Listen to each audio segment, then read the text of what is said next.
Great dying of 250 million years ago begins with an asteroid about 7 miles in diameter striking the Earth at 10 miles per second.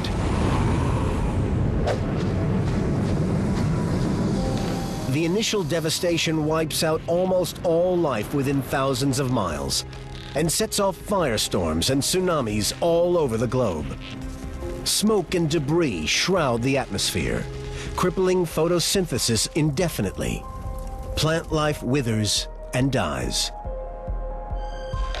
Meanwhile, seismic shock waves create giant fissures at the antipodal point of the impact, forming the Siberian Traps and beginning one of the largest volcanic eruptions ever known.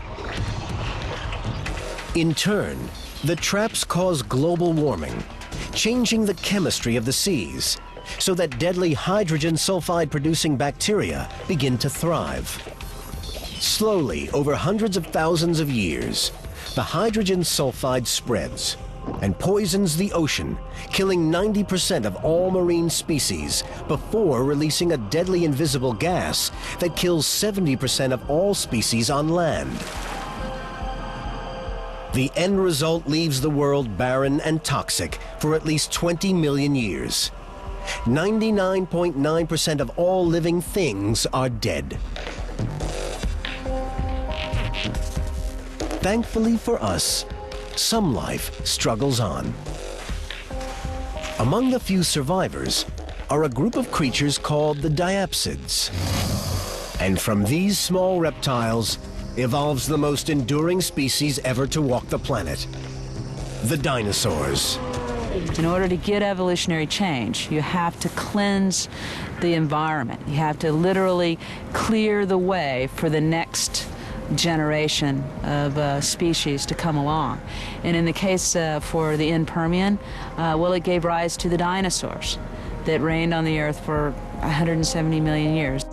But if a meteor impact not only destroyed the dinosaurs, but also allowed them to evolve in the first place, what might it suggest about humanity's future?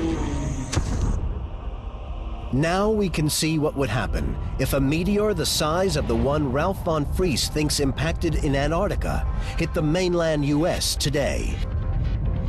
Imagine an asteroid 25 miles across, hurtling toward the Earth at 10 miles per second, targeted directly on Ralph von Friese's own lab in Ohio State University.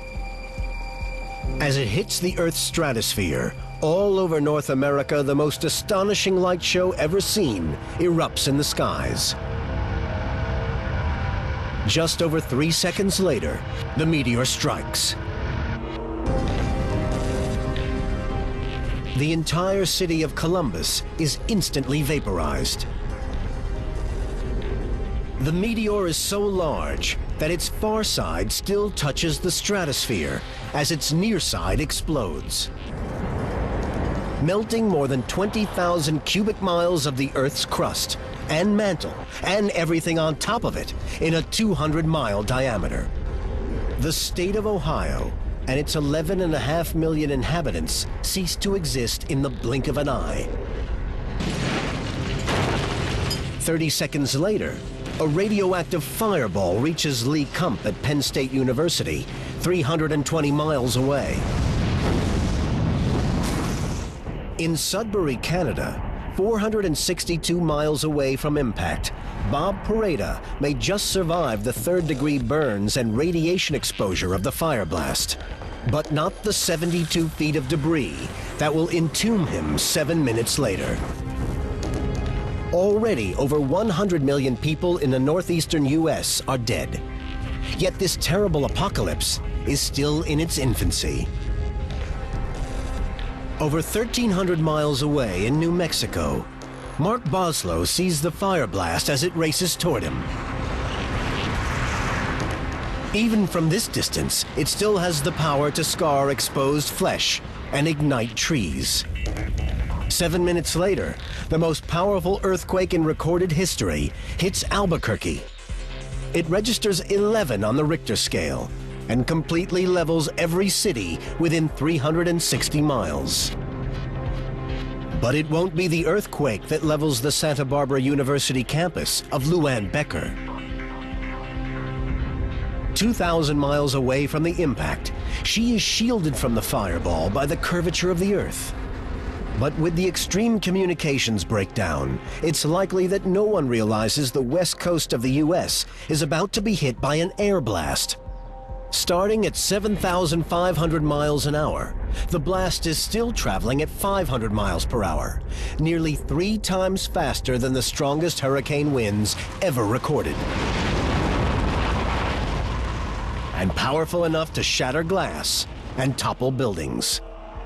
In the space of a few hours, the North American continent is devastated. No one can predict how many have already died or are dying. And once the seismic waves converge on the antipodal side of the Earth, an hour and a half after impact, a second devastation begins. Devastation that may last tens of thousands of years and poison the planet in a second great dying. Eventually, as much as 99.9% of the global population could die. And for all our achievements in technology, humanity's chances of survival would be low to non-existent. Fortunately for us, such an event occurs less than once every 100 million years. But if it were to happen, might we, like the dinosaurs before us, vanish forever from the face of the Earth?